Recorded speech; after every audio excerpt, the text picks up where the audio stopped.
The rain hit like gravel against the chapel windows. Duke Rowan Blackthorne stood at the altar, jaw tight, staring at the veiled figure approaching through the gloom. A disfigured bride, that's what they'd promised him. Scarred, broken, convenient. A woman who'd ask for nothing and expect less. Perfect for a man whose estate was bleeding coin and whose name meant less than the mud on his boots. He'd signed the contract in blood-red ink, trading his title for survival. But when her gloved hand touched his, steady as iron, a chill ran down his spine. This woman wasn't trembling. She wasn't afraid. And when the veil lifted, when he saw her face, Rowan realized he'd walked into a trap he didn't even know existed. If you want to see how far this storm goes, hit that like button and drop a comment with your city. Let's see where this story travels. The roads to Grimwald Chapel were never kind, but on the morning of Rowan Blackthorne's wedding, they were downright vengeful. Mud sucked at the horse's hooves. Rain lashed sideways, cold enough to sting. The coach lurched over ruts deep enough to snap an axle, and inside Rowan sat with his arms crossed, staring at nothing. He wasn't nervous. Nervousness required hope, and Rowan had buried that alongside his father 3 winters ago. "You're sure about this?" his steward Garrett asked from the opposite bench. The older man's face was all sharp angles and worry lines, like someone had carved him out of driftwood and forgot to sand him down. Rowan didn't look at him. "No." "Then why?" "Because the alternative is worse." Garrett fell silent. He knew the numbers. Everyone did. The Blackthorne estate was a rotting carcass picked clean by debt, bad harvests, and a war that had ended too late to save anyone. The Duke's coffers were empty. The tenants were starving. The roof of the main hall had caved in last spring, and no one had bothered to fix it because what was the point? Rowan's marriage wasn't about love. It wasn't even about alliance. It was a transaction, a desperate, humiliating transaction. The Viramont family had money, old money, the kind that didn't run out even when the world went to hell. And they had a daughter, Lydia. The family had been very clear in their letters. She was unmarriageable, disfigured in an accident, hidden away for years. No suitors, no prospects.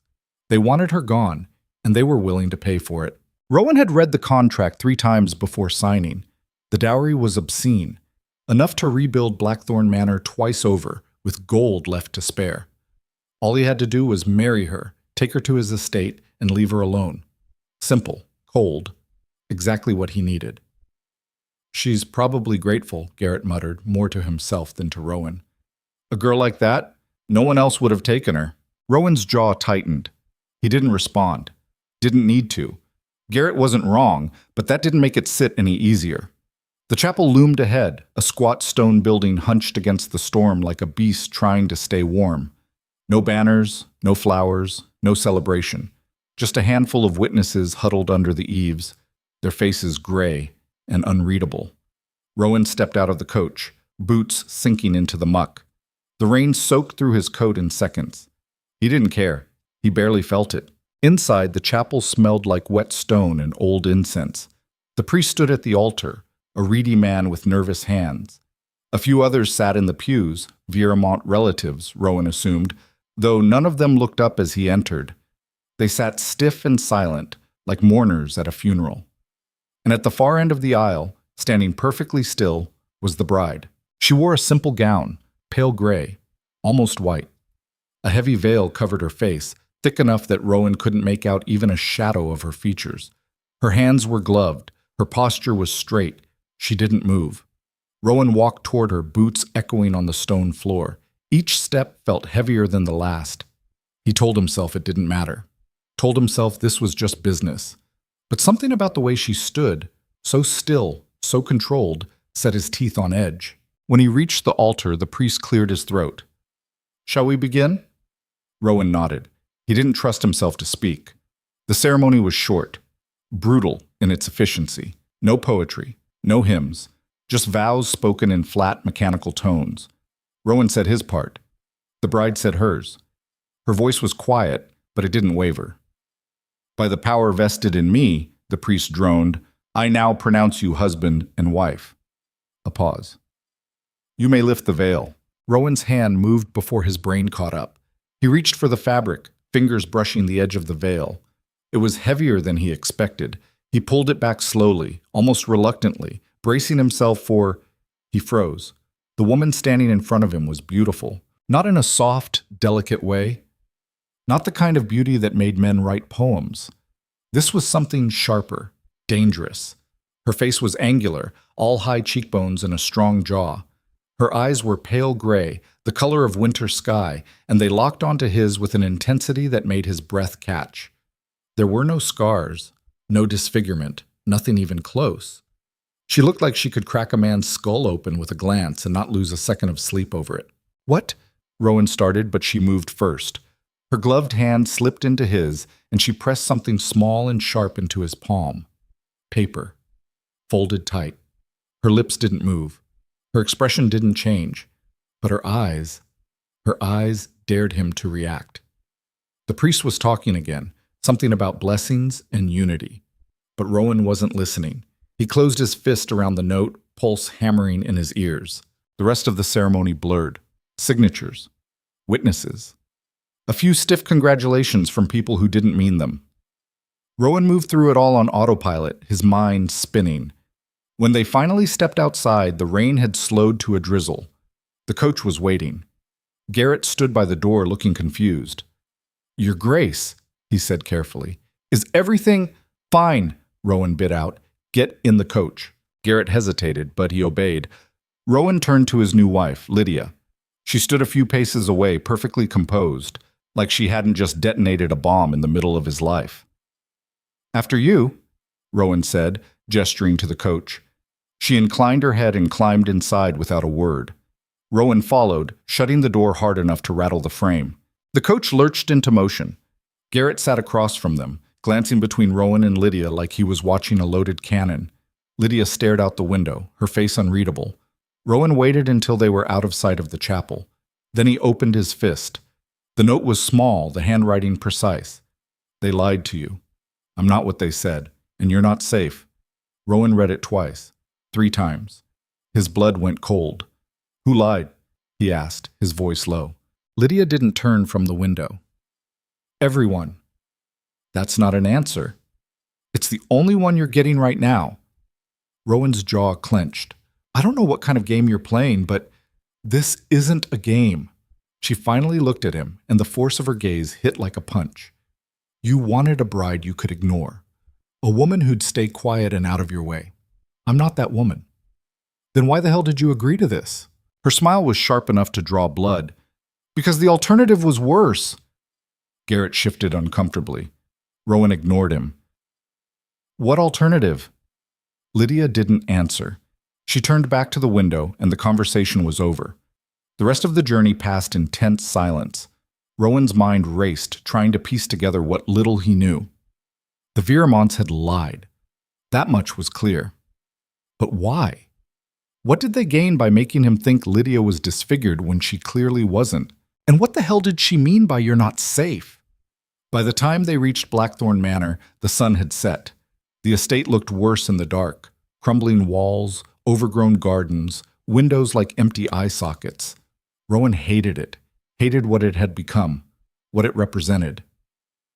Lydia stepped out of the coach and looked up at the manor. Her expression didn't change.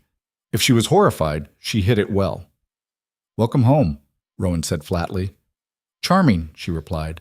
Garrett led the way inside, lighting candles as they went. The entry hall was drafty and cold, the furniture covered in dust sheets. A few servants appeared, older women who'd stayed on despite not being paid in months. They curtsied awkwardly, eyes darting to Lydia. "Show her to the East Wing," Rowan ordered. "She'll stay there." One of the women hesitated. "Your Grace, the East Wing hasn't been used in—" "Then clean it."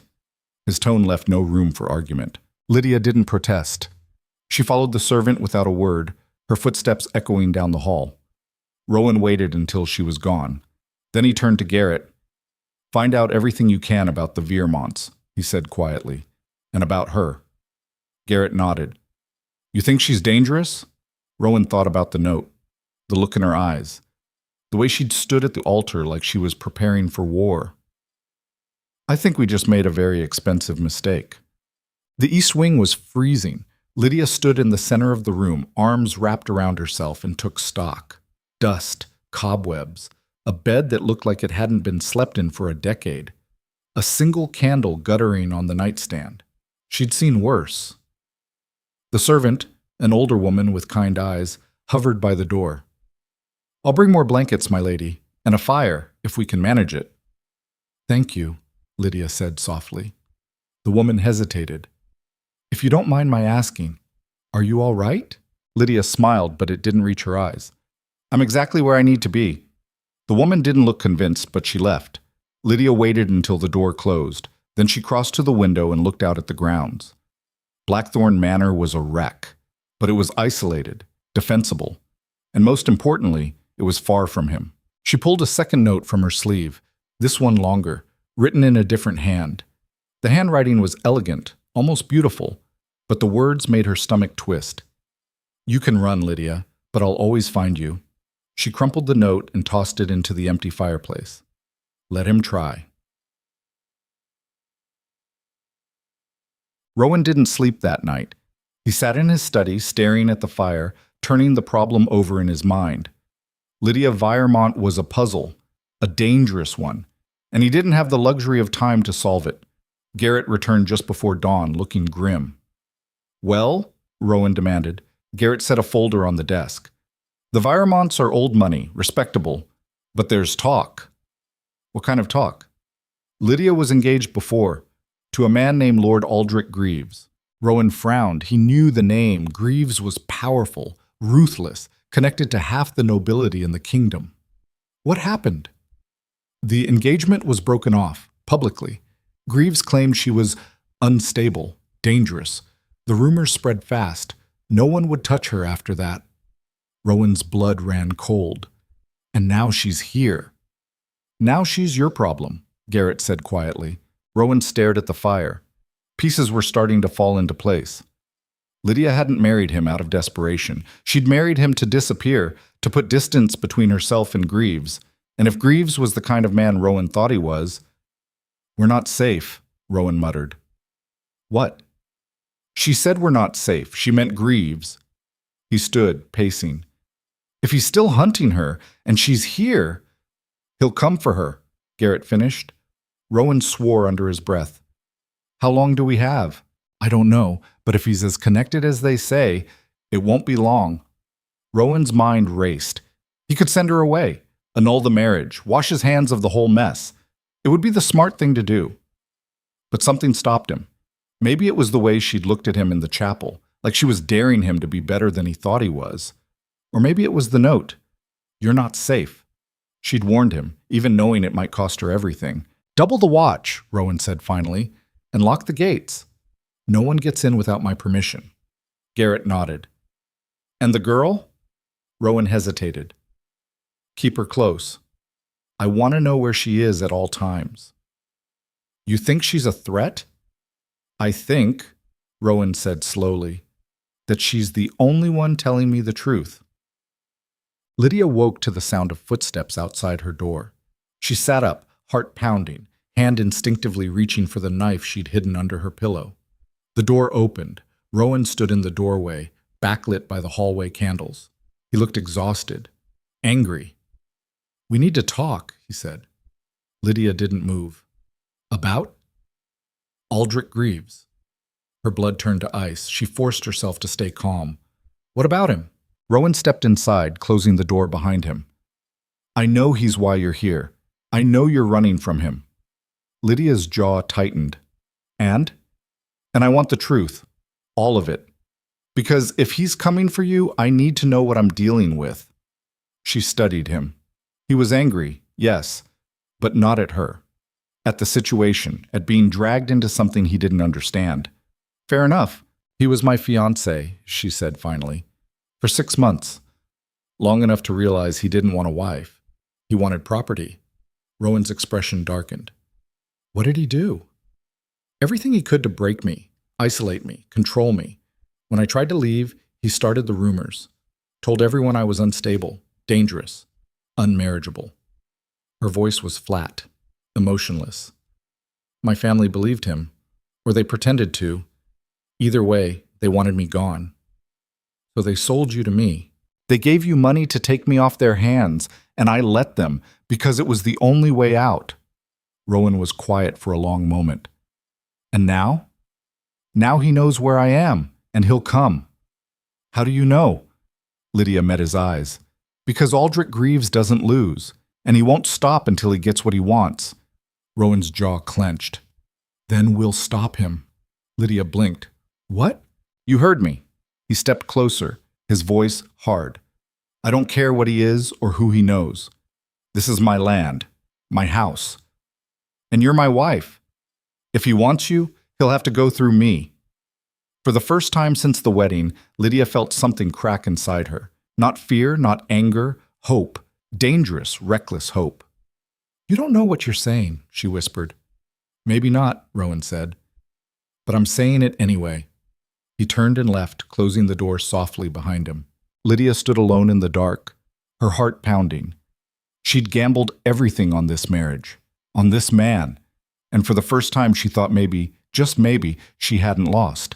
The next morning came too fast and brought nothing good with it. Rowan was already in the stables when the first rider arrived, a young man on a lathered horse, his face pale and streaked with mud. He nearly fell out of the saddle when he dismounted, stumbling forward like his legs had forgotten how to work. Your Grace, the rider gasped, clutching a sealed letter. From the capital. Urgent. Rowan took the letter, his gut already twisting. The seal was unfamiliar, black wax stamped with a serpent coiled around a sword. He broke it open and read. The words blurred together at first. Then they sharpened, each one landing like a blade. Duke Blackthorn, it has come to my attention that you have entered into a marriage contract with Miss Lydia Veramont. I must inform you that this union is built on fraudulent terms. Miss Veramont was legally betrothed to me prior to your arrangement, a contract which remains binding under imperial law.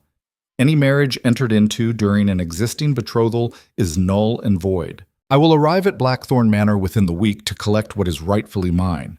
I trust you will cooperate fully. Failure to do so will result in legal action, and I assure you the courts will not look kindly on a man who harbors another's betrothed. Respectfully, Lord Aldrich Greaves. Rowan read it twice. The second time didn't make it any better. Son of a... He crumpled the letter in his fist. Garrett appeared from the shadows of the stable, moving like a ghost. Bad news? Greaves is coming. Says the marriage is invalid. Claims she was still legally bound to him. Garrett swore under his breath. Is he right? I don't know. Rowan's mind raced. But if he is, we're finished. The dowry's already spent. If the marriage gets annulled, we'll owe it all back, with interest. We don't have it. I know. Silence stretched between them, heavy and cold. What do you want to do? Garrett asked finally. Rowan stared at the crumpled letter. Every instinct screamed at him to cut his losses. Send Lydia back. Negotiate. Grovel if he had to. It was the smart play. The safe play. But then he thought about the way she'd looked at him last night. The quiet desperation buried under all that steel. He won't stop until he gets what he wants. We don't give her back, Rowan said. Garrett's eyebrows shot up. You're serious? Dead serious? Rowan, this is Aldrich Greaves we're talking about. The man has half the empire in his pocket. If he wants to bury you, he will. Then let him try.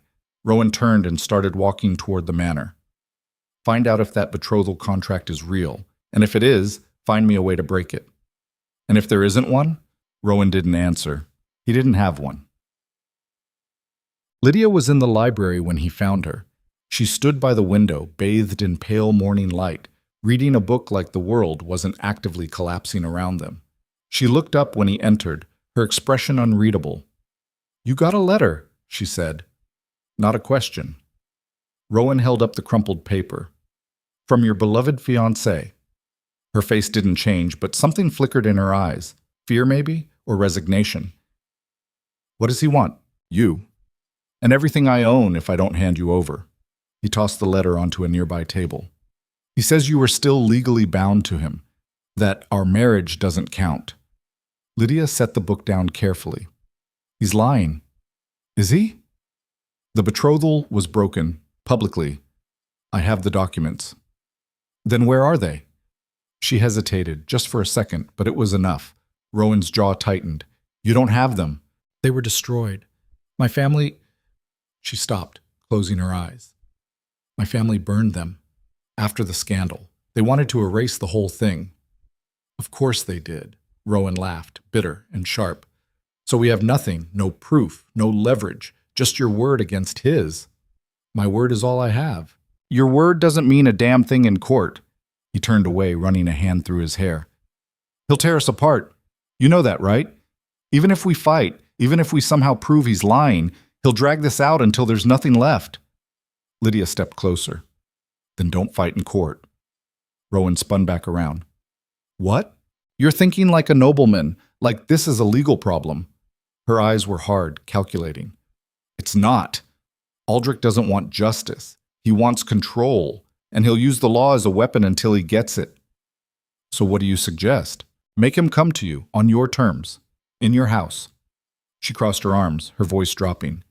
Men like Aldrich are used to winning because everyone's too scared to stand up to them. But if you force him to face you here, on your land, surrounded by your people, he loses that advantage. Rowan stared at her. You want me to let him walk into my home? I want you to make him think he's already won, and then pull the rug out from under him. It was insane, reckless. The kind of plan that got people killed. Rowan loved it. What do you need from me? He asked. Lydia smiled, sharp and dangerous. Time and trust. You've got both. The week that followed was a blur of preparation. Rowan sent word to every tenant, every laborer, every man and woman who owed him even a shred of loyalty. He didn't tell them why, just that they needed to be ready. Garrett worked the legal angle, digging through old contracts and territorial laws, looking for anything that might give them an edge. Lydia spent hours locked in her room, writing letters, burning them, writing more. Rowan didn't ask what she was doing. He trusted her. That was new. Trusting someone. It felt like standing on the edge of a cliff. On the 5th day, a second rider arrived. This one carried no letter, just a message. Lord Greaves will arrive tomorrow at noon. Rowan dismissed the rider and walked straight to the east wing. He didn't knock, just opened the door and stepped inside. Lydia was sitting by the window, staring out at the grounds. She didn't look surprised to see him. He's coming tomorrow, Rowan said. I know. Are you ready? She turned to face him, and for the first time he saw the cracks in her armor, the exhaustion, the fear she'd been hiding behind all that cold precision. No, she said quietly. But I don't have a choice. Rowan crossed the room and sat down across from her. Tell me what he did to you. Lydia's hands tightened in her lap. Why? Because I need to know what we're up against. She was silent for a long moment. Then she spoke, her voice flat and distant, like she was reciting someone else's story. Aldrich courted me for 3 months before proposing. He was charming, attentive, everyone loved him. My parents were thrilled. She paused. The engagement lasted 6 months. That's when I started to see the truth. What truth? That he didn't love me. He didn't even like me. I was a prize. Something to own. To control. Her voice wavered, just slightly. He started small, criticizing my clothes, my friends, the way I spoke. Then it got worse. He'd lock me in rooms, tell people I was ill when I wasn't. He wanted me dependent, afraid. Rowan's blood turned cold. And your family? They thought I was being dramatic, ungrateful. Aldrich was rich, powerful, well-connected. What more could I want? She laughed, hollow and broken. When I finally told them the truth, they didn't believe me. They said I was hysterical, that I should be grateful someone like him wanted me. So you ran. I tried. Aldrich found out. That's when he started the rumors, told everyone I was unstable, dangerous. By the time the engagement ended, no one would come near me. My own family couldn't wait to get rid of me. Rowan wanted to say something comforting, something reassuring, but the words stuck in his throat. What could he say that wouldn't sound hollow? I won't let him take you, he said instead. Lydia met his eyes. You can't promise that. Watch me. Well, the next day dawned cold and clear. Rowan stood in the courtyard, flanked by Garrett and a dozen of his most trusted men. They weren't soldiers. Most of them were farmers, blacksmiths, stable hands, but they were loyal. And they were pissed. Rowan had told them just enough, that a man was coming to take their duchess, that this man had no right, that they were going to stop him. Simple, clean, the kind of message that got men moving. At noon, the gates opened. Lord Aldrich Greaves rode in like a king inspecting a conquered province. He was tall, broad-shouldered, with silver-threaded hair and a smile that didn't reach his eyes. Behind him came a retinue of armed men, 20, maybe 30, all wearing matching livery and hard expressions. Rowan didn't move, just stood there, arms crossed, and waited. Aldrich dismounted with practiced ease and strode forward. Duke Blackthorn, a pleasure. Lord Greaves, Rowan's voice was ice. You're early. I don't believe in wasting time. Aldrich's smile widened. I trust you received my letter? I did. Then you understand the situation. Miss Veermont is legally bound to me. Your marriage is invalid. I've come to collect her. Funny, she doesn't seem interested in going. Aldrich's smile didn't waver, but something dark flickered in his eyes. What she wants is irrelevant. The law is clear. The law, Rowan said slowly, is on my side. Lydia was released from her betrothal. Publicly. Your claim is worthless. Do you have proof? Silence. Aldrich chuckled, low and cruel. I thought not. You see, Duke, this is what happens when you make deals without doing your homework. You've been played. By her family, and now you're going to pay the price. Rowan's jaw clenched. She's not leaving. Then I'll take this to court, and when I'm done, you won't have a title, a manor, or a penny to your name. Is that really what you want? I want, Rowan said quietly, for you to get the hell off my land. Aldrich's expression shifted. The polite mask cracked, just a little, and what lay underneath was ugly. You're making a mistake. Probably, but it's my mistake to make. For a moment, Rowan thought Aldrich might actually swing at him. The man's hand twitched toward his sword, but then he stopped, took a breath, and the mask slid back into place. Very well, Aldrich said smoothly. We'll do this the hard way. Expect a summons within the week. And Duke? He leaned in close, his voice dropping to a whisper. When this is over, I'll make sure everyone knows what kind of man you really are. A desperate, bankrupt fool who thought he could steal another man's property. He turned and walked back to his horse. His men followed. The gates closed behind them with a clang that echoed across the courtyard. Rowan stood there, heart-pounding, fists clenched so hard his knuckles ached. Garrett appeared at his elbow. That went well. Shut up. He's going to destroy us. I know. Then why? Because she's worth it, Rowan snapped. And if you can't see that, you're blind. Garrett fell silent. Rowan took a breath, forcing himself to calm down. Find Lydia, he said quietly. Make sure she's all right. And you? I'm going to figure out how to win a fight we can't afford to lose. Lydia watched from the library window as Aldrich rode away. Her hands were shaking. She pressed them flat against the glass, trying to steady herself, but it didn't help.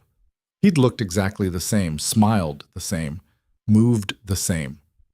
Like the last year hadn't happened. Like she was still his. The door opened behind her. She didn't turn. He's gone, Rowan said. For now. He threatened to take this to court. He will. Rowan crossed the room and stood beside her. They both stared out at the empty courtyard. I'm sorry, Lydia said softly. I've ruined you. You haven't ruined anything. Rowan, I mean it. He turned to face her, his expression hard. I walked into this marriage with my eyes open. Maybe not wide open, but open enough. I knew the risks, and I'm still here. You shouldn't be. Too bad. I am. He reached out, hesitated, then gently took her hand. We're going to fight this, together, and we're going to win. Lydia wanted to believe him, wanted to let herself hope, but hope was a dangerous thing. It made you weak, made you vulnerable. She pulled her hand away. You don't understand, she whispered. Aldrich doesn't lose. He never loses. And if you try to fight him, he'll destroy you, not just financially. He'll ruin your name, your reputation, everything you've ever cared about. That's what he does. That's who he is. Then we'll make sure he loses this time. How? Rowan smiled, sharp and reckless. I have no idea. But we'll figure it out. That night, Lydia couldn't sleep. She paced her room, mind racing, trying to think of a way out. There had to be something, some angle she'd missed, some leverage she could use, but every path led to the same place, ruin. A knock at the door startled her. She grabbed the knife from under her pillow and moved to the door, pressing her ear against the wood. "It's me," Rowan's voice came through. "Can I come in?" She hesitated, then opened the door. Rowan stood in the hallway holding a bottle of wine and 2 glasses. He looked exhausted. "Can't sleep either?" he asked. "No." "Mind if I join you?" She stepped aside. He came in, set the glasses on the table, and poured. They sat in silence for a while, drinking, not speaking. Finally, Rowan broke the quiet. "I've been thinking." "About?" "About what you said, that Aldrich doesn't lose." He swirled the wine in his glass. "But everyone loses eventually. The trick is figuring out what they're afraid of." Lydia frowned. "Aldrich isn't afraid of anything. Everyone's afraid of something. Not him." "Then what does he want? Really want? Not just you? What's the end game?" Lydia thought about it. Aldrich had always been obsessed with image, with control, with being seen as untouchable. "He wants to be feared," she said slowly, "respected. He wants people to look at him and see power." "Then that's what we take from him." Rowan leaned forward. "We make him look weak, desperate. We turn his own game against him." "How?" Rowan smiled. "By making him come to us, again and again, until he's so tangled up in this mess that everyone sees him for what he really is." Lydia stared at him. It was risky, insane even, but it might work. "You're either brilliant or suicidal," she said. "Probably both." She laughed. It felt strange. Good. Like something inside her was waking up after a long, cold sleep. "All right," she said. "Let's do it." The summons arrived 3 days later, just as Aldrich had promised. Rowan read it aloud to Garrett and Lydia in the study, his voice dry. "You are hereby ordered to appear before the High Court to answer charges of fraudulent marriage and unlawful possession of a betrothed woman." He tossed the paper onto the desk. "We've got 2 weeks." "That's not enough time," Garrett muttered. "It's all we've got." Rowan looked at Lydia. "You ready?" She nodded. "What's the plan?" "We go to court. We fight. And we make damn sure Aldrich regrets ever coming after us." Garrett shook his head. "This is insane." "Probably," Rowan agreed. "But it's the only move we've got." Lydia stood. "Then let's make it count." Rowan watched her walk out, her back straight, her head high. She looked like someone going to war. And maybe she was. Maybe they all were. The days blurred together after that. Rowan worked with Garrett to build their case, combing through every legal loophole they could find. Lydia wrote letters to old friends, former allies, anyone who might still remember her before the rumors took hold. Most didn't respond, but a few did. And slowly, piece by piece, they started to build something. Not a defense, not exactly, but a weapon. On the night before they were set to leave for the capital, Rowan found Lydia in the library again. She was standing by the fire staring into the flames. "You should get some rest," he said. "I will. Soon." He moved to stand beside her. "Are you scared?" She didn't answer right away. Then, quietly, "Yes." "Good. That means you're sane." She smiled just a little. "Are you scared?" Terrified. They stood in silence, the fire crackling between them. "Rowan?" "Yeah? Thank you for not giving up on me." He looked at her, really looked at her, and saw past the armor she wore. Saw the woman underneath, bruised, exhausted, but still fighting. "I'm not giving up on you," he said. "Not now, not ever." Lydia's eyes shimmered. She turned away before he could see the tears, but Rowan saw them anyway. And in that moment, he made a promise to himself. Whatever it took, whatever the cost, he'd make sure Aldrich Greaves never touched her again, even if it killed him. The next morning, they rode for the capital. The journey took 2 days. 2 long, tense days where every shadow felt like a threat, and every stranger looked like a spy. When they finally reached the city, it was raining again. Because of course it was. The High Court loomed ahead, all stone and arches and cold, indifferent grandeur. Rowan dismounted, his boots splashing in the mud, and looked up at the building. This was it. The fight they couldn't afford to lose. He turned to Lydia. She stood beside him, her face pale but resolute. "Ready?" he asked. She nodded. "Let's end this." They walked into the court together, side by side, and the doors closed behind them with a sound like a coffin lid slamming shut.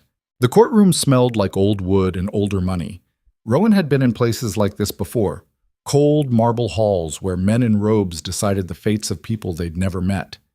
He hated it then. He hated it now. The gallery was packed. Nobles, merchants, clerks, people who had nothing better to do than watch someone else's life get torn apart. They whispered behind gloved hands, eyes following Rowan and Lydia as they walked down the center aisle. Aldrich was already there, seated at the plaintiff's table like he owned the place. He looked up as they approached, and his smile was all teeth. "Duke Blackthorne," he said pleasantly. "Miss Viremont. So glad you could make it." Lydia didn't flinch, didn't even look at him. She kept her eyes forward, her chin up, every inch of her screaming defiance. Rowan wanted to punch Aldrich's perfect teeth down his throat. Instead, he sat down and forced himself to breathe. The judge entered, a wizened old man with spectacles that made his eyes look twice their size. He settled into his chair with the slow deliberation of someone who had all the time in the world and knew it. "Let's begin," the judge said, his voice dry as dust. "Lord Greaves, you've brought a petition to annul the marriage between Duke Rowan Blackthorne and Miss Lydia Viremont on the grounds of prior betrothal. Present your case." Aldrich stood, smoothing his jacket.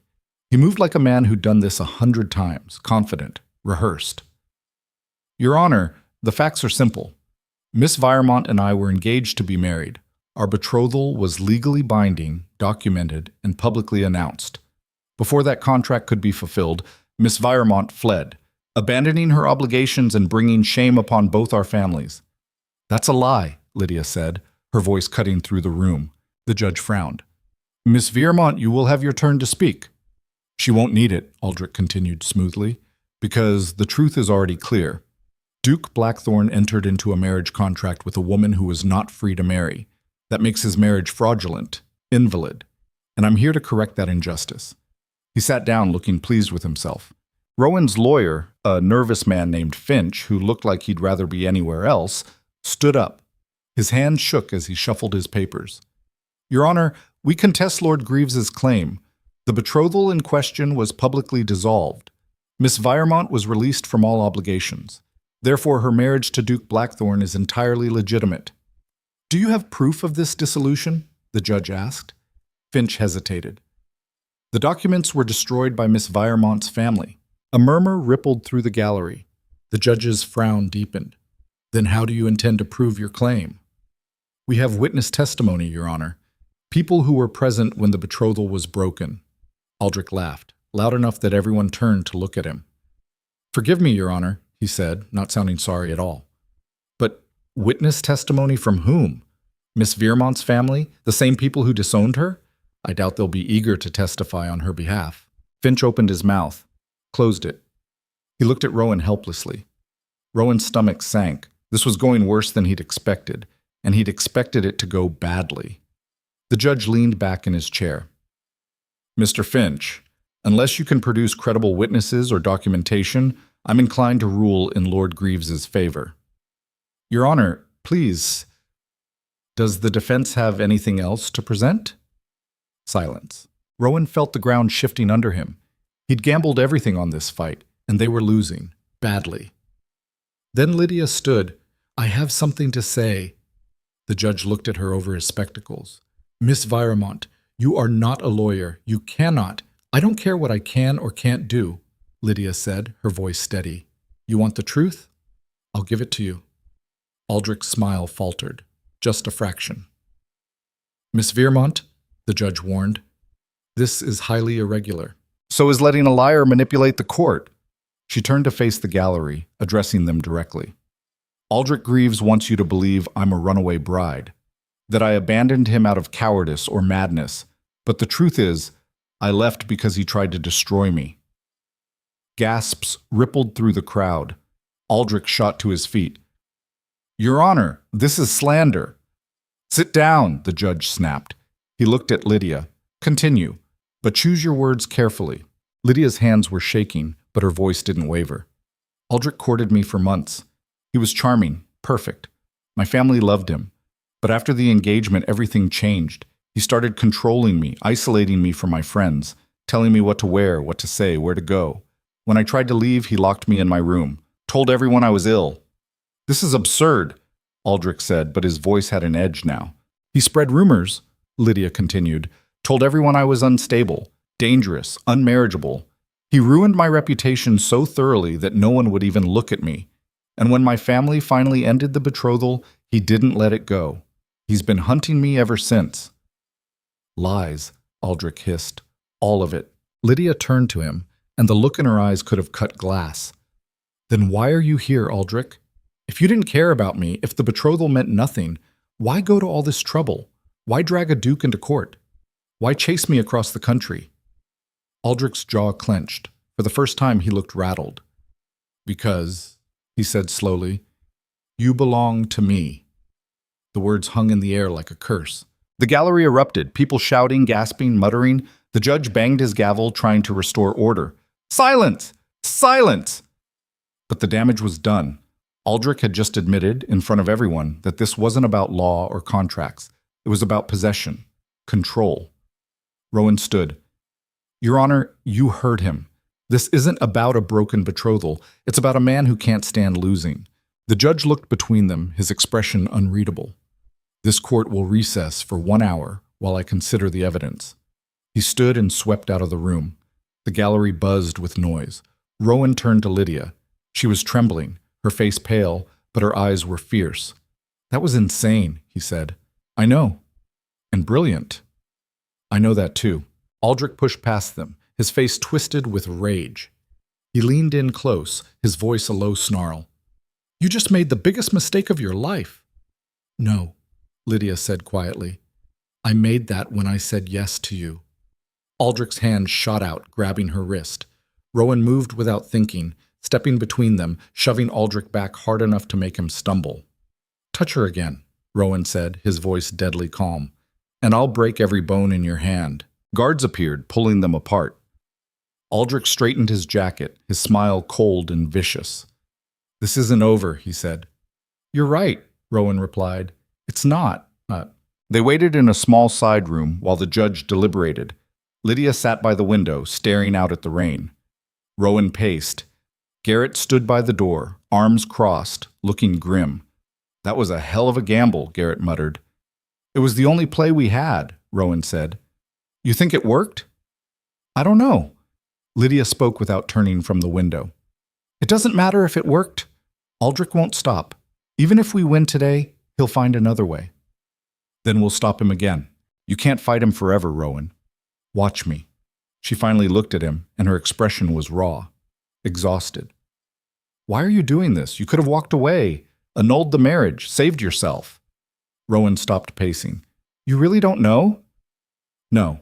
He crossed the room and knelt in front of her, meeting her eyes. Because you stood at that altar and warned me. You could have stayed silent, let me walk into this blind, but you didn't. You told me the truth, even knowing it might cost you everything. That doesn't mean you owe me anything. Maybe not, but I'm here anyway. Lydia's eyes shimmered. She looked away, blinking hard. A knock at the door broke the moment. A clerk stepped in, looking nervous. The judge is ready. The courtroom felt different when they walked back in. Quieter, tense, like everyone was holding their breath. The judge settled into his chair and looked down at them over his spectacles. I've reviewed the evidence, he said, or rather, the lack thereof. This is a difficult case. On one hand, Lord Greaves has a legitimate claim that a prior betrothal existed. On the other hand, Miss Viramont's testimony and Lord Greaves's own words suggest that this is less about law and more about control. Aldrich's face was stone. However, the judge continued, without documented proof that the betrothal was legally dissolved, I cannot rule the current marriage valid. Rowan's heart sank. But, the judge said, raising a hand, I also cannot rule it invalid, not based on the evidence presented, Therefore, I am ordering a full investigation into the circumstances of both the betrothal and the marriage. Until that investigation is complete, the marriage will remain in effect, but contested. Aldrich shot to his feet. Your Honor, that's unacceptable. It's my ruling, Lord Greaves. You're free to appeal. But until then, this court is adjourned. The gavel came down with a crack that echoed through the room. Rowan let out a breath he didn't know he'd been holding. It wasn't a win, but it wasn't a loss either. They had time. Aldrich stormed out, his entourage trailing behind him. Rowan watched him go, every instinct screaming that this wasn't over. Lydia stood slowly, her face unreadable. What now? She asked. Now, Rowan said, we go home, and we prepare for whatever he throws at us next. They left the capital the next morning, before the sun was fully up. Rowan didn't trust the city, didn't trust the people watching from windows, the whispers in taverns, the eyes that followed them everywhere. The ride back to Blackthorn Manor was long and silent. Lydia stared out the coach window, lost in thought. Garrett sat across from them, cleaning his pistol with methodical precision. You think Aldrich will come after us? Garrett asked. I know he will, Rowan said. When? Soon, Lydia spoke without looking away from the window.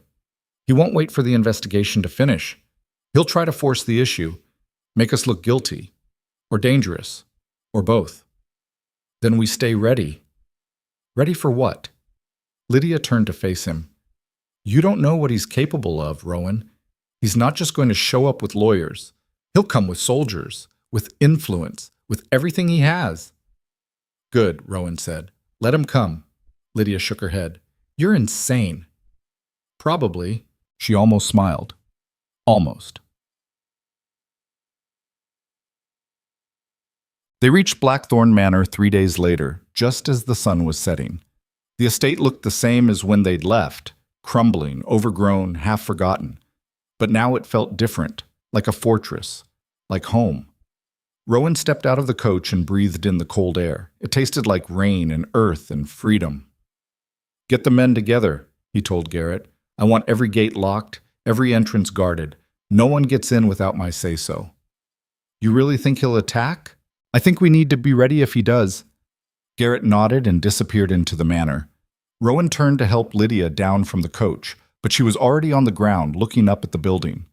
It's not much, Rowan said. It's more than I've had in a long time, she replied. They walked inside together. The entry hall was cold and dark, but the servants had lit fires in the main rooms. It felt almost welcoming. Lydia stopped in the middle of the hall and turned to face him. Rowan, I need to tell you something. What? She hesitated, then pulled a letter from her coat. I wrote to someone during the trial, someone I thought might help. Rowan frowned. Who? My cousin, Margaret. She's the only family member who ever believed me. If anyone has proof that the betrothal was broken, it's her. And? She wrote back. Lydia handed him the letter. She has the documents, but she's afraid. Aldrich threatened her family. She won't come forward unless she knows she'll be protected. Rowan read the letter quickly. His mind raced. Where is she? 3 days' ride from here, in Ashford. Then we go get her. Rowan, it's a trap. Aldrich will be watching. If we leave the manor, then we leave it well defended. He looked at her, his voice firm. We need that proof. And I'm not letting you face this alone. Lydia's eyes searched his face. You're really willing to risk everything for this? For me? I already have.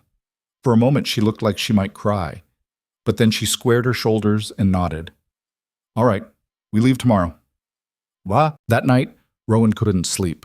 He stood in his study, staring at a map of the region, trying to plan the safest route to Ashford. Every path looked dangerous. Every road felt like an ambush waiting to happen. A knock at the door pulled him from his thoughts. Come in.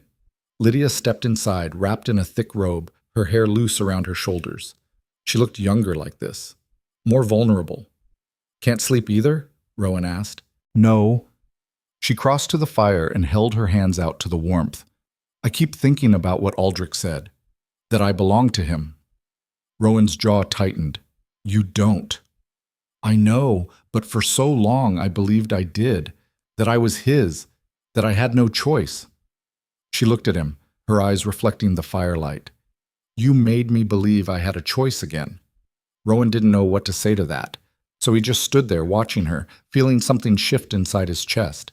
I'm scared, Lydia admitted, of what's coming, of what Aldrich will do, of losing this. Losing what? This. She gestured around the room. You, this place, the feeling that maybe, just maybe, I can be more than what he made me. Rowan crossed the room and stood in front of her. You already are. Lydia's breath hitched. For a moment, the space between them felt electric, dangerous. Then she stepped back, breaking the spell. We should get some rest, she said quietly. Tomorrow's going to be hard. Yeah, it is. She left, closing the door softly behind her. Rowan stood alone in the study, the fire crackling, his heart pounding. He was in deeper than he'd ever intended, and he didn't care.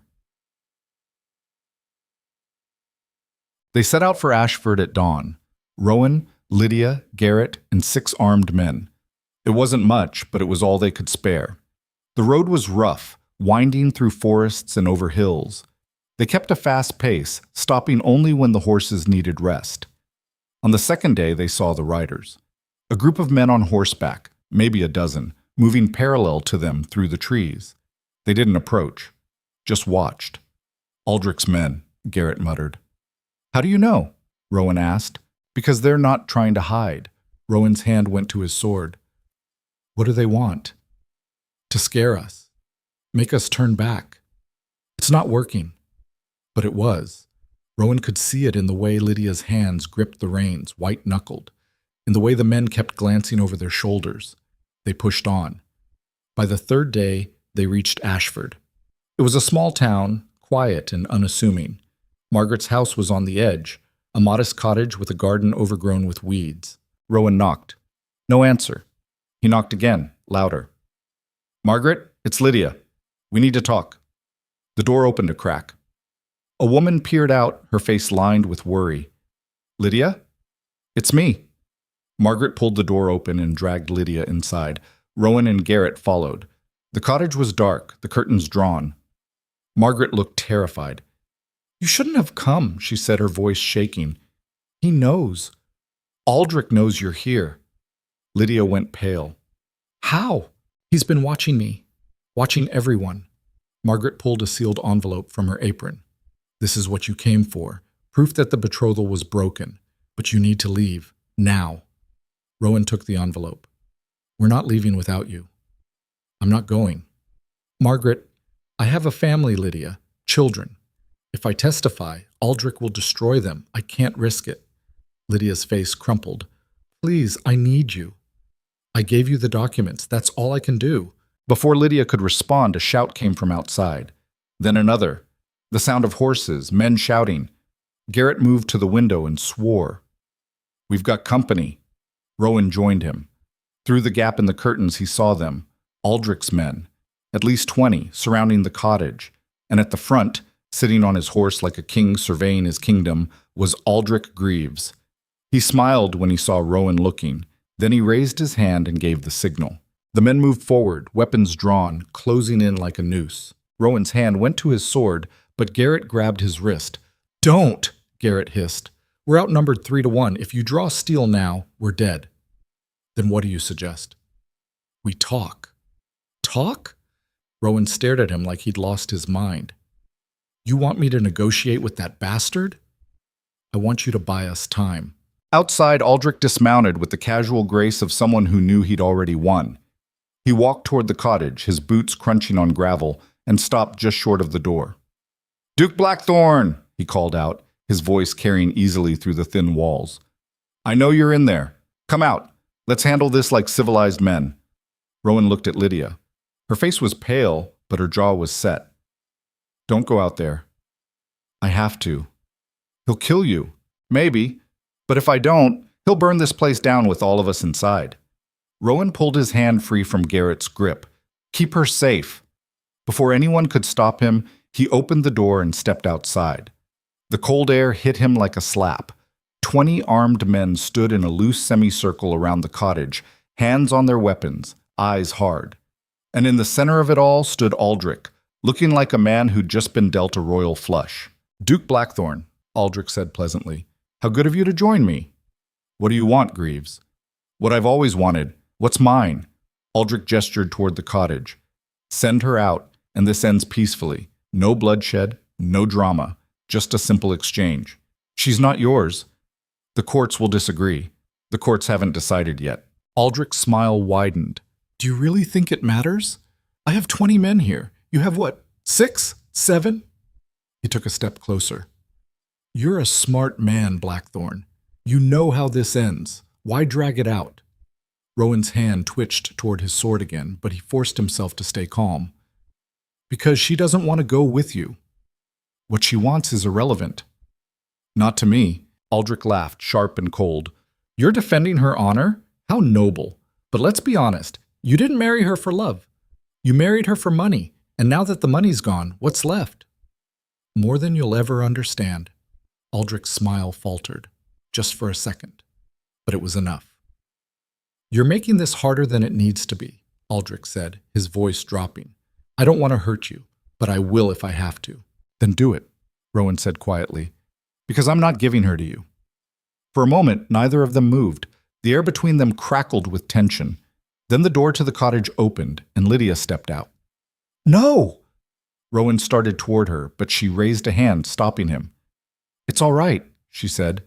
Her voice was steady, but her eyes were blazing. She walked past Rowan and stopped a few feet from Aldrich. "You want me? Fine. I'll go with you." Aldrich's eyes lit up with triumph. "A wise choice. On one condition." His smile froze. "You're not in a position to make conditions. Neither are you." Lydia pulled the envelope Margaret had given them from inside her coat and held it up. "These are the documents proving our betrothal was legally dissolved. Signed, witnessed, binding. If you take me now, I'll destroy them, and you'll spend the rest of your life fighting a legal battle you can't win." Aldrich's face darkened. "Give me those." "No." He lunged for the envelope. Lydia stepped back, and suddenly Rowan was between them, his sword drawn, the blade inches from Aldrich's throat. "Don't," Rowan said, his voice deadly calm. Aldrich froze. His men shifted, weapons rising, but he raised a hand, stopping them. "This is treason," Aldrich said through clenched teeth. "This is self-defense," Rowan replied. "You came to my territory, threatened my wife, surrounded us with armed men. The law's on my side here, Greaves, and you know it." Aldrich's jaw worked. He was calculating, weighing his options.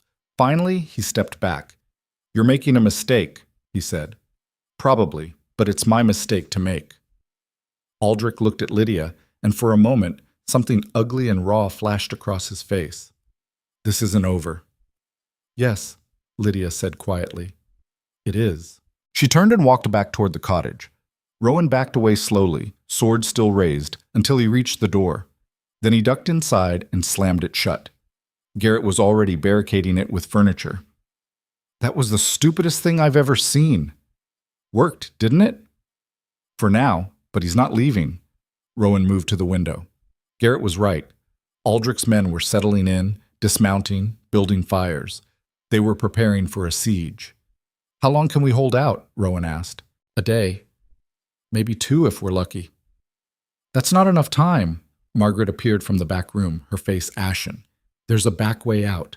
Through the garden. It leads to the woods." "Can we all fit?" "If you move fast." Rowan looked at Lydia. "What do you think?" She was staring at the envelope in her hands, her expression distant. "We run, and he'll chase us. Forever. We need to end this. Now." "How?" She looked up, and her eyes were sharp, determined. "By giving him what he wants." "Absolutely not," Rowan said. "Not me. The documents." She held up the envelope. "We give him the papers, let him think he's won, and then we expose him." "Expose him how?" "By making sure everyone knows what he did to get them." She turned to Margaret. "Do you still have connections in the city, people who owe you favors?" Margaret hesitated. "A few. Then use them. Get word to the court, to the newspapers. Tell them Aldrich Greaves laid siege to a civilian home to steal legal documents. Tell them he threatened a duke. Make him look like the criminal he is." Rowan stared at her. That's insane. It's the only way. It'll take days for word to spread. Maybe weeks. Then we buy ourselves days or weeks, whatever it takes. Lydia's voice was hard. I'm done running, Rowan. I'm done hiding. If Aldrich wants a fight, let's give him one he can't win. Rowan wanted to argue, wanted to tell her there had to be another way. But looking at her now, fierce, unbroken, ready to burn the world down if it meant freedom, he knew there wasn't. All right, he said. We do it your way. Garrett swore under his breath. We're all going to die. Probably, Rowan agreed. But at least we'll go down swinging. What? They spent the next hour planning. Margaret wrote letters to everyone she could think of. Journalists, lawyers, low-level clerks in the high court. People who'd be outraged by the story. People who'd spread it like wildfire. Garrett and the men fortified the cottage as best they could, piling furniture against doors and windows. It wouldn't hold for long, but it didn't need to. Lydia sat by the fire, staring at the envelope. Rowan watched her from across the room. You don't have to do this, he said quietly. Yes, I do. There's still time to run, to disappear. She looked at him, and her smile was sad. I've been running my whole life, Rowan. I'm tired of it. Then let me fight for you. You already are. Before he could respond, a shout came from outside. Rowan moved to the window and looked out. Aldrich was standing in the middle of the yard, flanked by his men. He was holding something, a torch. Blackthorn, he called out. Last chance. Send her out, or we burn you out. Rowan's blood ran cold. He looked at Garrett. How long until those letters get sent? Margaret's courier left 10 minutes ago, but it'll be hours before they reach the city. We don't have hours. Lydia stood. Then we don't wait. She crossed to the door and pulled it open before anyone could stop her. She walked out into the yard, the envelope clutched in her hand. Lydia, no! Rowan started after her, but she shot him a look that stopped him in his tracks. Aldrich lowered the torch, his eyes locked on the envelope. Smart girl. I'm not a girl, Lydia said, and I'm not yours. She held out the envelope. Aldrich reached for it, but she pulled it back. First, you let everyone here go. Rowan, Garrett, Margaret, all of them. You let them leave, and then you get the documents. Aldrich's smile was thin. You think I'm stupid? I think you're desperate. And desperate men make bad decisions. She stepped closer. Take the deal, Aldrich, because if you don't, I'll burn these papers right here, right now, and you'll have nothing. For a long moment, Aldrich just stared at her. Then he laughed. You've got spine, I'll give you that. He turned to his men. Let them go. Sir? One of them asked. You heard me? Let them go. The men hesitated, then stepped aside, opening a path to the road. Garrett appeared at Rowan's side. We need to move. Now. Rowan didn't budge. I'm not leaving her. Rowan, I'm not leaving her. Garrett swore, but he didn't argue. They stood there watching as Lydia handed the envelope to Aldrich. He opened it, scanned the documents inside, and his smile widened. Perfect. Now let me go, Lydia said. No. Her face went white. We had a deal. We did. And I kept it. I let them go. He gestured to Rowan and the others. But you're coming with me. That wasn't the deal. Aldrich grabbed her arm, yanking her toward him. The deal was whatever I say it was. Rowan moved without thinking. He crossed the yard in 3 strides, grabbed Aldrich by the collar, and drove his fist into the man's face. Aldrich went down hard, blood streaming from his nose. His men surged forward, but Rowan had already pulled Lydia behind him, his sword drawn. Touch her again, Rowan said, his voice shaking with rage, and I'll kill you. I don't care who you are. I don't care what it costs me. I'll end you. Aldrich wiped the blood from his face, his expression twisted with fury. You just signed your death warrant. Good. At least I'll die knowing I stood for something. Aldrich's men closed in, weapons raised. Rowan braced himself, ready for the end. Then a voice rang out across the yard. Stand down! Everyone froze. A group of riders appeared at the edge of the property, Imperial guards, their armor gleaming in the fading light. At their head was a woman in a long coat, her face sharp and authoritative. She dismounted and walked toward them, her boots crunching on gravel. Lord Greaves, Duke Blackthorn, someone want to tell me what the hell is going on here? Aldrich's face went pale. Captain Rains, This is a private matter. It stopped being private the moment you laid siege to a civilian home with armed men. She looked at Rowan. Duke Blackthorn, are you and your people unharmed? We are now. Rains turned to Aldrich. Lord Greaves, you're under arrest for unlawful assembly, intimidation, and assault. This is absurd. Save it for the magistrate. She gestured to her men. Take him. The guards moved forward. Aldrich's men backed away, hands raised, unwilling to fight the Empire's soldiers. Aldrich himself stood frozen, his face a mask of disbelief. You can't do this, he said. I just did. Rains looked at Lydia. Miss Veermont, I assume. Lydia nodded, too stunned to speak. We received some very interesting letters about an hour ago. Accusations of coercion, illegal detention, and abuse of power. Rains smiled, thin and sharp. Normally, we'd dismiss them as hearsay. But when 3 different sources send the same story, we pay attention. Margaret stepped forward from the cottage, her face pale but determined. I sent those letters. Then you may have saved lives tonight. Rains turned back to Aldrich. Take him. We'll sort this out at the garrison. As the guards dragged Aldrich away, he looked back at Lydia, his eyes full of venom. This isn't over. Yes, Lydia said quietly. It is. The ride back to Blackthorn Manor took 3 days. Captain Rains and her guards escorted them, ensuring Aldrich's remaining men didn't try anything stupid. Rowan barely slept. He kept replaying the moment Aldrich had grabbed Lydia, the moment he'd thought they were going to die. On the second night, Lydia found him sitting by the fire, staring into the flames. Can't sleep? She asked. Not really. She sat down beside him, pulling her cloak tighter against the cold. Thank you for what you did back there. I didn't do anything. You stood between me and him. You risked everything. Rowan looked at her, and for the first time, he didn't try to hide what he was feeling. You're worth the risk. Lydia's breath caught. Rowan, I mean it.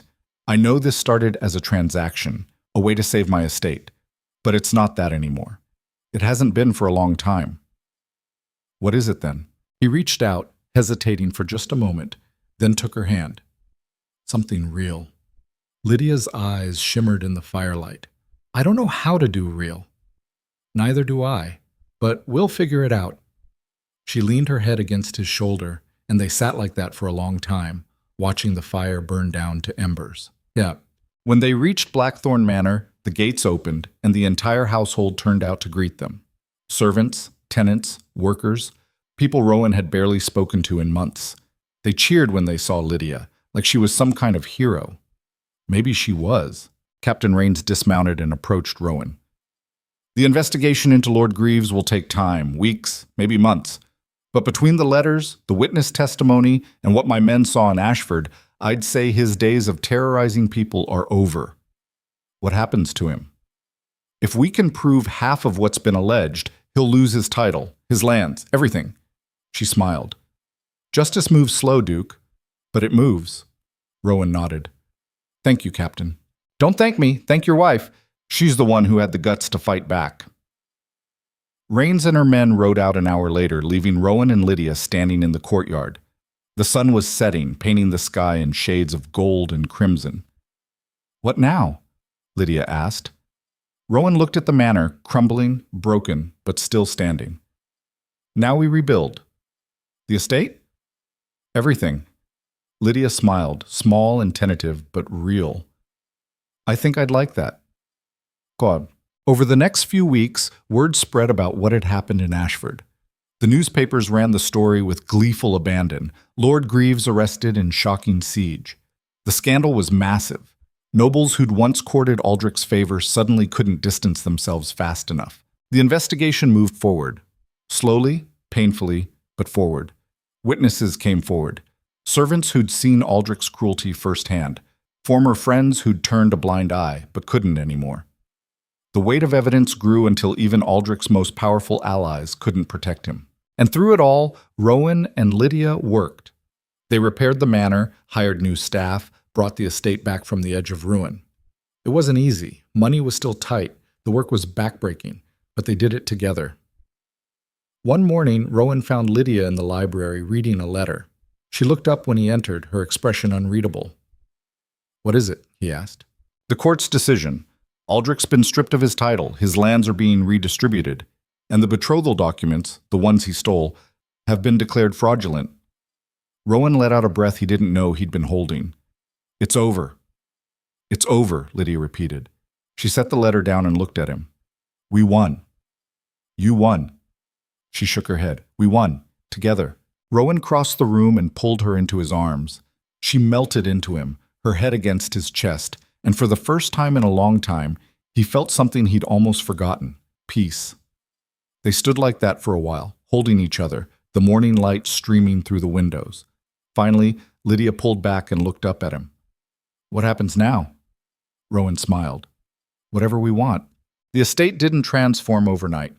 Rowan had learned that much. You couldn't fix years of neglect with a few weeks of hard work and good intentions. But slowly, day by day, Blackthorn Manor started to look like something other than a graveyard. The roof got patched, the gardens got cleared, the tenants started paying rent again. Not because Rowan demanded it, but because they wanted to. Because for the first time in years, they believed the estate had a future. Lydia was everywhere. In the kitchens, helping the cook plan meals. In the stables, talking to the grooms about the horses. In the fields, walking alongside Rowan as he met with tenants and listened to their problems. She didn't hide anymore, didn't shrink into the background. She moved through the estate like she owned it. Because she did. One afternoon, Rowan found her in the study, surrounded by ledgers and papers, her hair tied back with a ribbon, ink smudged on her cheek. "What are you doing?" he asked.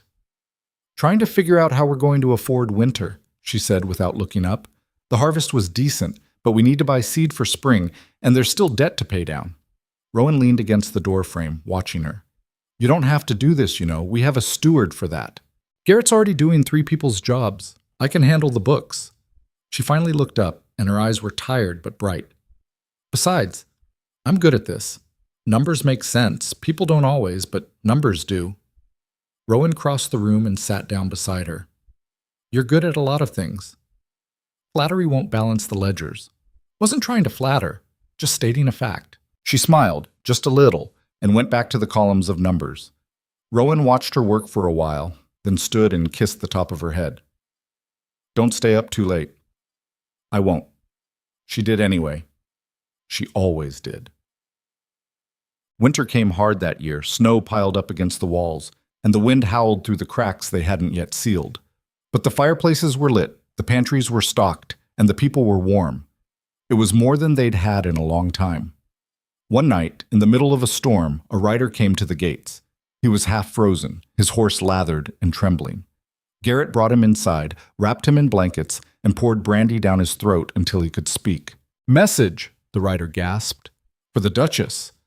Lydia appeared in the doorway, wrapped in a thick robe. "From whom?" "Margaret, your cousin." Lydia's face went tight. She took the letter, broke the seal, and read.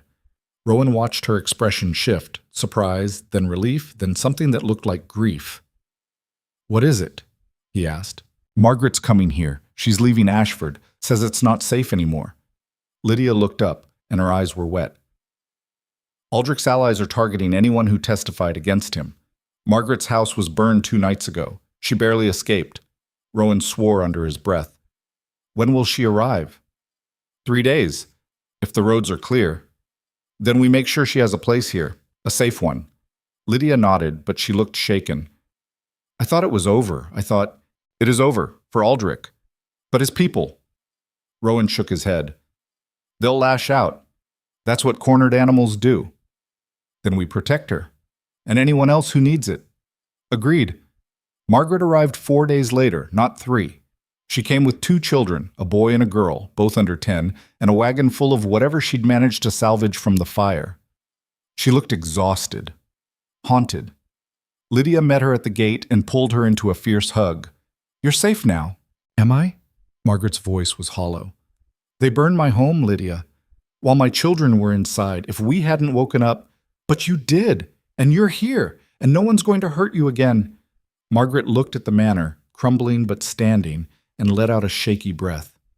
"Thank you." They got Margaret and the children settled in the West Wing. It wasn't much, but it was warm and dry and far from Aldrich's reach. The children adapted quickly, the way children do. Within days, they were running through the halls, laughing, bringing a kind of life to the estate that had been missing. But Margaret didn't adapt. She jumped at shadows, flinched at loud noises. At night, Lydia could hear her crying through the walls. One evening, Lydia sat with her in front of the fire, the children asleep upstairs. "You can't keep doing this to yourself," Lydia said gently. "Doing what?" "Blaming yourself." Margaret's hands twisted in her lap. "I should have seen it coming. Should have left sooner. Should have... You did everything you could, and you survived. That's what matters. But what if they come here? What if they find us? Then we'll deal with it." Lydia reached out and took Margaret's hand. "You're not alone anymore. Neither of us are." Margaret looked at her, tears streaming down her face. "How did you do it? How did you stop being afraid?" Lydia thought about that, about the years she'd spent running, hiding, living in fear of the next time Aldrich would show up. "I didn't stop being afraid," she said finally. "I just stopped letting fear make my decisions." Spring came slowly, but it came. The snow melted, the fields thawed, and with the warmth came news. Aldrich Greaves had been formally tried and convicted, stripped of his titles, his lands, and his freedom.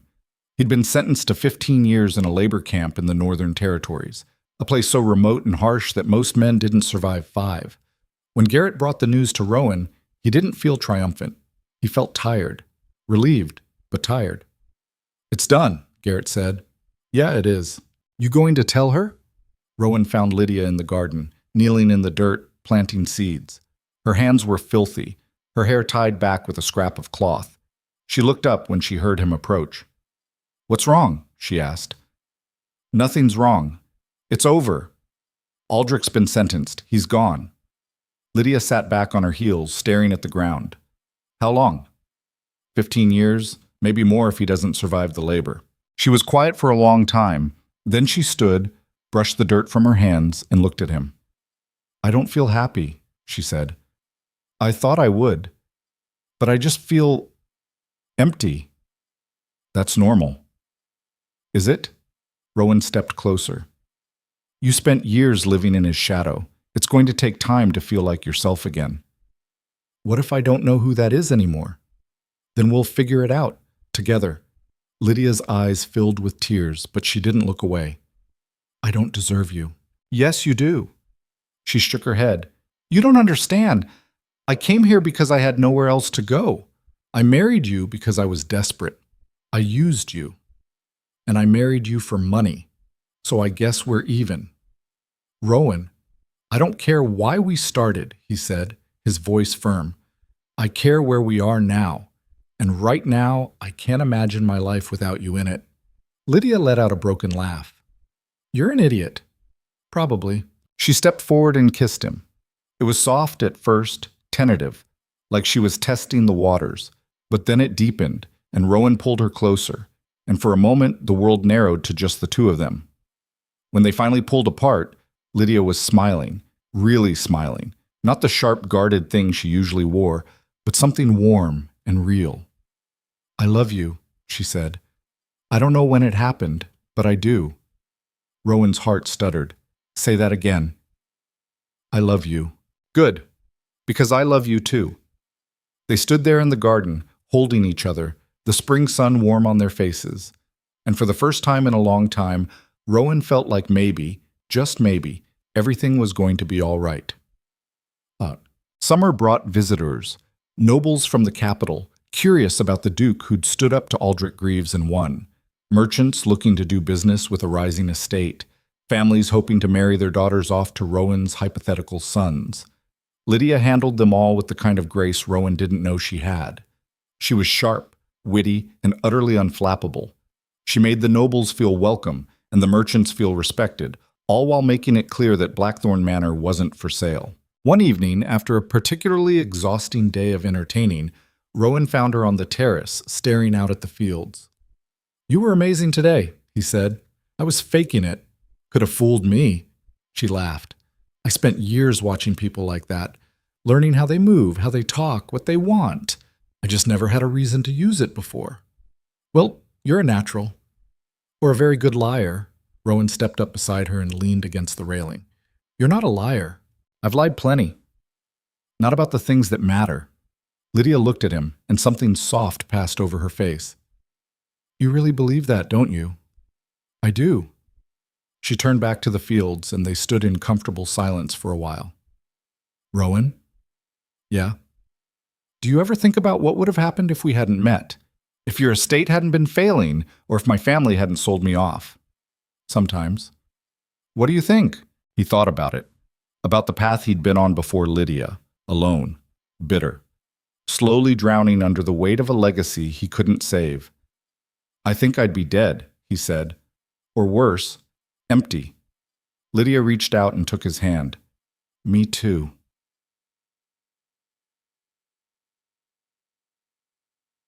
Autumn came, and with it, a letter. Not from Margaret, or from the court, or from anyone Rowan expected. It was from Lydia's mother. Lydia stared at the envelope for a long time before opening it. When she finally did, her hands were shaking. Rowan sat across from her, waiting. She wants to visit, Lydia said finally. Says she's heard about what happened, that she's proud of me. That's good, isn't it? Is it? Lydia's voice was tight. She disowned me, Rowan. Told me I was a disgrace.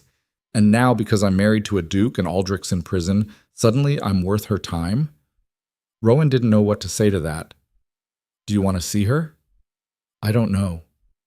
Then tell her no. Lydia looked up, surprised. What? You don't owe her anything. If you don't want to see her, don't. But she's my mother. That doesn't give her the right to waltz back into your life whenever it's convenient for her. Lydia stared at the letter, her jaw tight. Then she crumpled it up and tossed it into the fire. You're right, she said. I don't owe her anything. Rowan reached across the table and took her hand. You're allowed to be angry. I know. And you're allowed to let it go. When you're ready. Lydia's eyes filled with tears. I don't know if I'll ever be ready. That's okay too. She squeezed his hand, and they sat like that until the fire burned low. Winter came again, the second one since their marriage. But this time, the estate was ready. The barns were full, the roofs were sealed, the people were warm and fed. On the longest night of the year, Rowan and Lydia hosted a feast. They invited everyone, tenants, servants, workers, Margaret and her children. They roasted a pig, brewed ale, and lit every candle in the manor until the whole place glowed. People ate and drank and laughed. Children ran wild through the halls. Someone pulled out a fiddle, and people started dancing. Rowan stood by the fire, watching it all, feeling something warm and unfamiliar settle in his chest. Lydia appeared at his side, her cheeks flushed from dancing.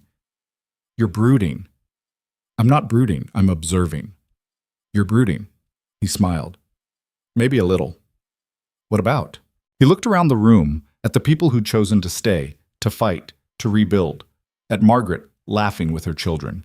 At Garrett, deep in conversation with one of the tenants. At Lydia, standing beside him, radiant and alive. I'm thinking about how lucky I am, he said. Lydia's smile softened. We both are. Someone called her name, pulling her back into the crowd. She went, laughing, and Rowan watched her go. Spring came again, and with it, change. Margaret decided to stay permanently. She took over managing the household, freeing Lydia to focus on the estate's expansion. They started buying neighboring land, hiring more workers, building new barns and cottages. Blackthorn Manor wasn't just surviving anymore. It was thriving. One morning, Rowan found Lydia in the study, staring at a map of the region. What are you thinking? He asked. I'm thinking we could do more, she said. There are other estates like ours, places that are failing because the lords don't know how to adapt. We could help them. Help them how? Teach them. Share what we've learned. Build alliances. She looked at him, her eyes bright. We could create something bigger than just us. Rowan studied the map, then looked at her. You really think we can do that? I think we can try. He smiled. Then let's try. Years passed. Not smoothly, nothing ever did, but steadily. The estate grew. The alliances formed. Lydia became known not just as Rowan's wife, but as a force in her own right. People sought her advice, her insight, her leadership. And Rowan? He learned to let go, to trust, to share the burden instead of carrying it alone. One evening, 10 years after their wedding, Rowan found Lydia on the terrace again. She was older now, lines around her eyes, a few strands of silver in her hair. But she was still fierce, still beautiful. "What are you thinking about?" he asked. "The beginning," she said. "That day in the chapel, when I handed you the note." "I remember." "I was terrified. I thought you'd throw me out, send me back." "I almost did," she laughed. "But you didn't." "No, I didn't." "Why?" Rowan thought about it, about the note, the warning, the look in her eyes that said she was already planning 3 moves ahead. "Because you didn't give up," he said, "even when you had every reason to, and I figured if you could fight that hard, maybe I could too." Lydia turned to face him, and her smile was soft. "We make a good team. The best." She leaned into him, and he wrapped his arms around her, and they stood there watching the sun set over the fields they'd saved together. "Do you ever regret it?" Lydia asked quietly. "Marrying me?" "Not once. Even when it was hard. Especially then." She was quiet for a moment. Then she said, "I used to think love was a weakness, something that made you vulnerable. That's what Aldrich taught me. And now? Now I think it's the opposite.